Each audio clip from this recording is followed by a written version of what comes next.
ശ്രീധുവിന്റെ സ്ഥാനത്ത് ദാ ഇരിക്കുന്നത് ജാസ്മിൻ ആണ് കേട്ടോ, അർജുൻ്റെ കൂടെ. ശ്രീധു ഹൃദയവേദനയിൽ പീപ്പിൾ റൂമിലെ താമരയിലയിൽ കിടന്നിട്ട് ഇങ്ങനെ പറയുന്നുണ്ട് റസ്മിനോട്, എനിക്കിവിടെ ഉള്ളവരൊക്കെ ഫേക്കായിട്ട് തോന്നുന്നു, ഞാൻ എൻ്റെ ശരണ്യ ചേച്ചീനെ മിസ് ചെയ്യുന്നു എന്ന്. അപ്പം റസ്മിൻ ചോദിക്കുന്നുണ്ട്, ഇത് ആരെയാണ് ഉദ്ദേശിക്കുന്നത്, എന്നെയാണോ അതോ അർജുനെയാണോ എന്ന് റസ്മിൻ ചോദിക്കുന്നു. അപ്പോൾ ശ്രീധു ഞാൻ പറയില്ല എന്ന് പറയുന്നു. ശ്രീധു പ്രാണവേദന എടുത്ത് കിടക്കുമ്പോൾ അവിടെ അർജുൻ വീണ വായനയിലാണ്. അർജുനും ജാസ്മിനും അപ്സരയിരുന്നു പാട്ട് പാടുന്നുണ്ട്. അപ്പോൾ റസ്മിൻ ഒരു സംശയം, റസ്മിന് ഒരു ക്രഷ് ഉണ്ടായിരുന്നല്ലോ ശ്രീധുവിനോട്, അത് തുറന്നു പറഞ്ഞാണല്ലോ. ശ്രീധുവിൻ്റെ അമ്മ അർജുനോട് കാണിച്ച ഒരു അവഗണന റസ്മിനോടും കാണിച്ചല്ലോ. അപ്പോൾ റസ്മിനും ഒരു ഡൗട്ടുണ്ട്, ഇനി അമ്മ എന്നെ മനഃപൂർവ്വം അവഗണിച്ചതാണെന്നുള്ളൊരു പേടി റസ്മിനും ഉണ്ട്. അപ്പോൾ റസ്മിൻ എന്ത് ചെയ്തു, അടുക്കളയിൽ വെള്ളം കുടിക്കാൻ വേണ്ടിയിട്ട് അവിടെ അർജുൻ വന്നപ്പോൾ അർജുൻ്റെ അടുത്ത് പോയിട്ട് റസ്മിൻ ഇങ്ങനെ പറയുന്നുണ്ട്, അവൾക്ക് എന്താണ് പ്രശ്നം, നിങ്ങൾ തമ്മിൽ എന്തെങ്കിലും പ്രശ്നമുണ്ടോ, ഇഷ്യൂ ഉണ്ടോ, ഇങ്ങനെ പറഞ്ഞു ശരണ്യ ചേച്ചിനെ മിസ് ചെയ്യണു, ഇവിടെ ഉള്ളവരൊക്കെ ഫേക്കാന്ന് പറയുന്നു. അർജുൻ എന്താ പ്രശ്നം എന്ന് ചോദിക്കുമ്പോൾ അർജുൻ പറയുന്നുണ്ട്, ഞാനല്ല, അവളാണ് എന്നെ അവോയ്ഡ് ചെയ്യുന്നത്, എനിക്ക് എന്താണെന്ന് അറിയത്തില്ല.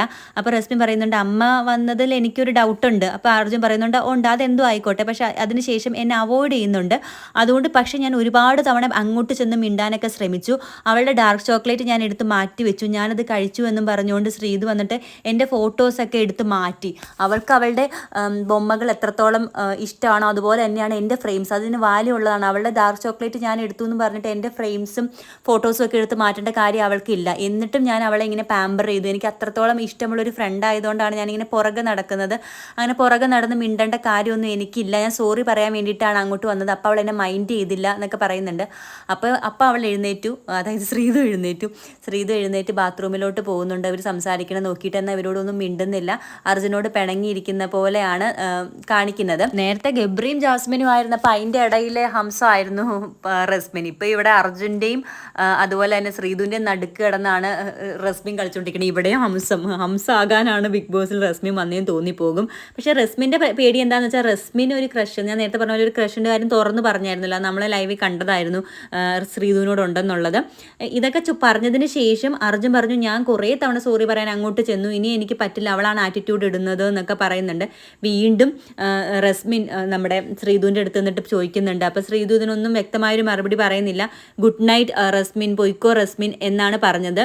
അമ്മ ഗുഡ് നൈറ്റ് എന്ന് അമ്മയോടും ശ്രീധു പറയുന്നുണ്ട്. എന്നിട്ട് ശ്രീധു പറയുന്നുണ്ട്, അമ്മ എനിക്ക് ഉറങ്ങ മുടിയലേ എന്ന്.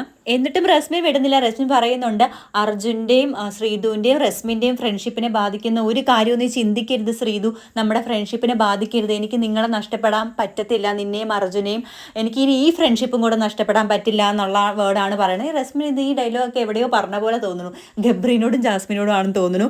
അപ്പം ശ്രീധുവിൻ്റെ പ്രശ്നം എന്താണെന്ന് വെച്ചാൽ എനിക്ക് മനസ്സിലായത്, അമ്മ വന്നിട്ട് ഇങ്ങനെ പറഞ്ഞു, ശ്രീധു എന്ന് പറഞ്ഞ ഒരു അമ്മ കുട്ടിയാണ്, അമ്മ പറയണ എല്ലാം അനുസരിച്ച് കഴിയുന്ന ഒരു കുട്ടിയാണ്. കാരണം ഇവർ ട്രിപ്പ് പോകാനായിട്ട് ബിഗ് ബോസ് ഹൗസിലുള്ള ഒരു പ്ലാൻ ഇട്ടപ്പോഴും ശ്രീധു പറയണത് എൻ്റെ അമ്മ വന്നിട്ട് അമ്മയോട് അനുവാദം മേടിക്കട്ടെ എന്നാണ്.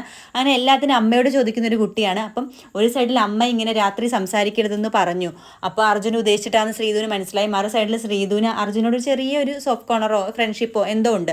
അപ്പോൾ ഈ രണ്ടിൻ്റെ നടുക്ക് പെട്ട അവസ്ഥയിലാണ് ശ്രീധു ഇരിക്കുന്നത്. പിന്നെ ശ്രീധു പറയുന്നുണ്ട്, ഈ ആഴ്ചയിൽ എന്നോട് കാണിച്ചത് അവരൊക്കെ ഫേക്കാണ്. എനിക്ക് തോന്നുന്നു ഇപ്പോൾ ജാസ്മിൻ ഈ ഒരു അവസരത്തിൽ ശ്രീധുവിൻ്റെ കൂടെ നിൽക്കാതെ എപ്പോഴും അർജുൻ്റെ കൂടെ പോയി ഇരിക്കുന്നതും ശ്രീധുവിന് പ്രശ്നം ഉണ്ടാക്കുന്നുണ്ടെന്ന് തോന്നുന്നുണ്ട്. അപ്പോൾ എന്താണെങ്കിലും ബാക്കി നമുക്ക് നേരം വെളുത്തിട്ട് അറിയാം. എല്ലാവരും പോയി കിടന്നുറങ്ങട്ടെ, ഞാനും ഉറങ്ങട്ടെ. അപ്പോൾ അടുത്ത വീട്ടിൽ കാണുന്നവരേക്കും ബൈ ഫ്രം വർഷ വ്യൂ.